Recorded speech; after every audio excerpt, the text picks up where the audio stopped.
em paz. Ela é uma estrela de 22 anos, 18 de carreira e está abrindo mão de todo o seu patrimônio por causa de uma briga com o pai e a mãe. A atriz e cantora Larissa Manoela fala pela primeira vez sobre a crise que vive com os pais, que administraram todo o caminho profissional dela até aqui. Larissa contou à repórter Renata Capucci que está pronta para recomeçar. Deixar de ser seguida pela mãe em redes sociais foi uma demonstração pública de que a relação entre a filha única e os pais estava em crise. Mas as divergências entre Larissa Manoela, Silvana e Gilberto não começaram este ano. A partir do momento em que eu fiz 18 anos e que eu entendi que era o mínimo saber um pouco do meu negócio, do que eu estava provendo durante todos esses anos, né? Larissa Manoela! 22 anos de idade, 18 de carreira e um currículo que impressiona. 5 novelas, 5 musicais, 11 filmes. Larissa também canta, gravou 3 álbuns. Somando suas redes sociais, são mais de 80 milhões de seguidores. E as marcas surfam nessa popularidade. Atualmente, ela tem contrato como embaixadora de 6 grifes nacionais e internacionais. No auge do sucesso, feliz com o noivo, o também ator André Luiz Frambar. Larissa se vê obrigada a dar explicações sobre sua intimidade. Estava insuportável para mim ouvir tantas mentiras, tanta deturpação, tanta distorção das histórias. Conflitos que, segundo ela, nada tem a ver com o noivo. Hoje ele é a minha escolha, é o meu parceiro de vida, meu noivo. A gente deseja construir esse futuro, mas toda essa situação se deu antes dele entrar na minha vida.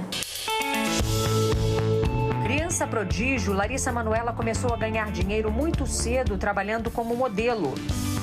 Saímos de Guarapuava, nossa cidade natal, no interior do Paraná, quando eu comecei, 4 anos de idade.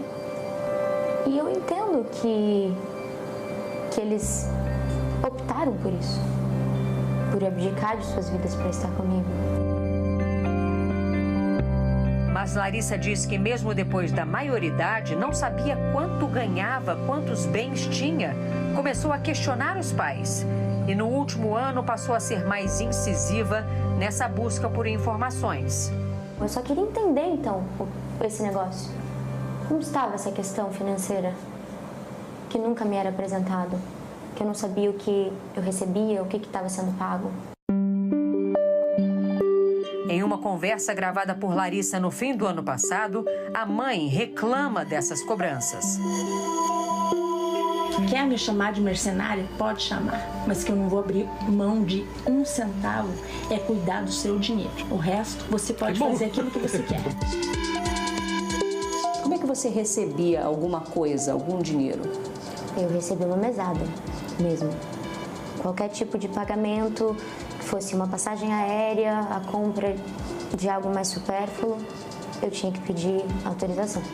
Me dá um exemplo prático disso que você está falando. Por exemplo, idas à praia, onde você tem que pagar com maquininha, com agilidade, ou fazer um Pix, eu tinha que pedir. Pedir dinheiro aos seus pais para, por exemplo, comprar uma tomar um refrigerante, uma água de coco na praia. Sim. A gente está falando de R$10? Sim. Larissa apresentou ao Fantástico uma troca de mensagens com a mãe em outubro do ano passado, pouco depois do fim da novela das 6, Além da Ilusão, em que tinha sido protagonista. A atriz pede R$10 para pagar 1 milho na praia. Silvana responde dizendo que não há saldo na conta da filha e manda os R$10 para o Pix do vendedor. Um mês depois, Larissa pede dinheiro ao pai neste áudio. Aí, pai, você consegue fazer uma transferência para minha conta para eu pagar 1 milho, um sorvete, um mate aqui na praia, por favor? Era muito difícil entender. E eu me sentia incapaz. Será que eu realmente sou essa pessoa? Larissa Manoela buscou então um escritório de advocacia e pediu ao contador os contratos sociais das 3 empresas das quais era sócia. A primeira, da Lari, aberta pelos pais quando ela tinha 13 anos em outubro de 2014, para gerir a carreira da filha, todos os contratos, os pagamentos. A empresa também concentra a maior parte do patrimônio adquirido ao longo da vida profissional da atriz.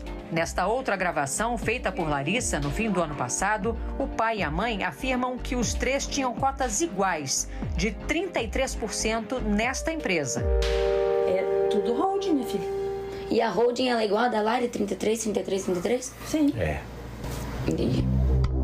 E quando eu descobri que essa porcentagem, ela não estava no papel, assim como me era alegado em conversas. Qual era? 2%. Que você tinha. E eles 98%. Exato.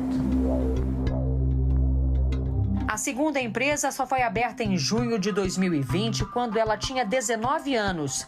Desta vez, a empresa pertencia só a Larissa, mas uma cláusula dizia que os pais tinham plenos poderes para tomar decisões sem prévia autorização da filha.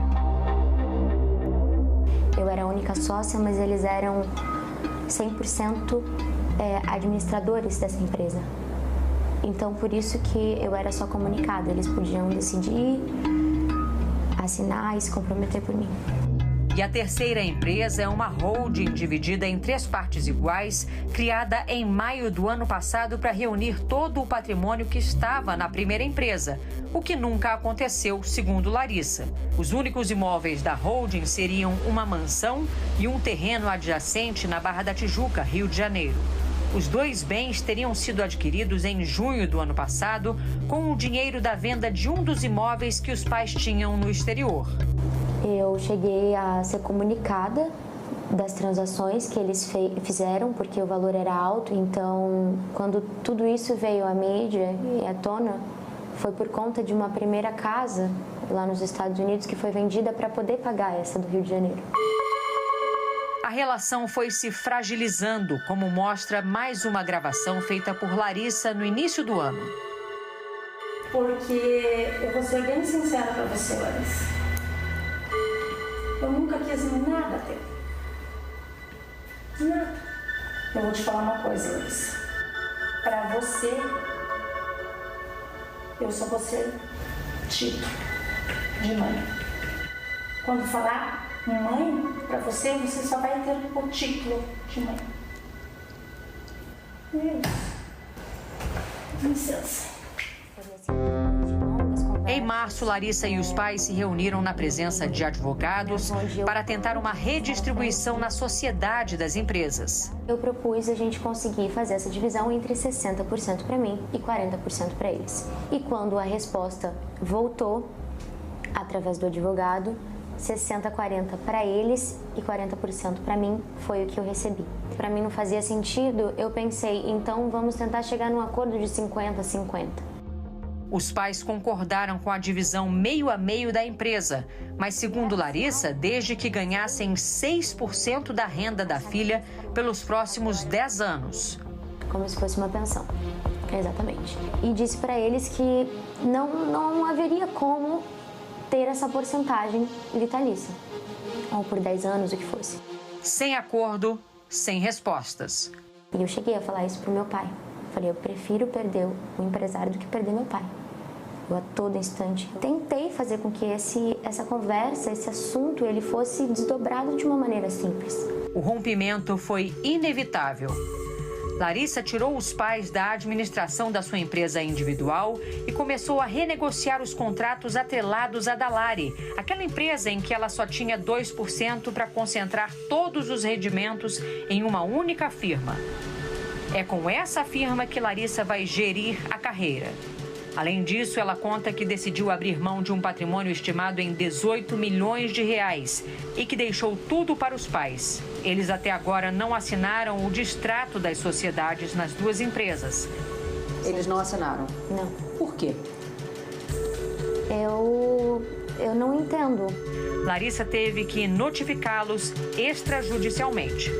A minha decisão de abrir mão de todo o meu negócio é porque eu tenho a plena certeza de que o meu caminho, ele vai me trazer grandes conquistas.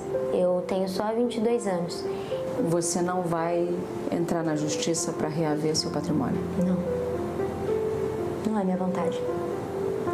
Eu tenho a plena consciência de que essa minha escolha é para dar o conforto necessário para os meus pais.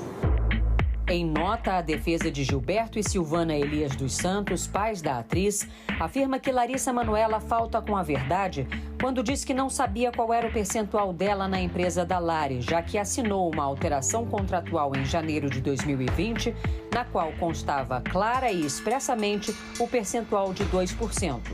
Segundo o advogado, também não é verdade que Larissa não tinha acesso a dinheiro no dia a dia, porque ela sempre teve e utilizou seus cartões de crédito com os quais sempre pôde comprar tudo o que desejou.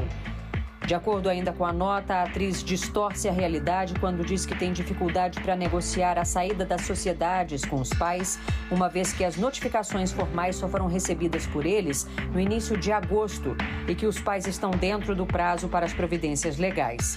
O advogado afirma que é Larissa quem se recusa a conversar com a mãe e sequer responde às mensagens do pai. Por fim, a defesa diz que os pais acreditam ser extremamente triste e lamentável a opção de Larissa pela ingratidão, pela indiferença e pelo desrespeito, e que a atriz é amada incondicionalmente. Esse momento que eu me encontro hoje é o mais difícil da minha vida.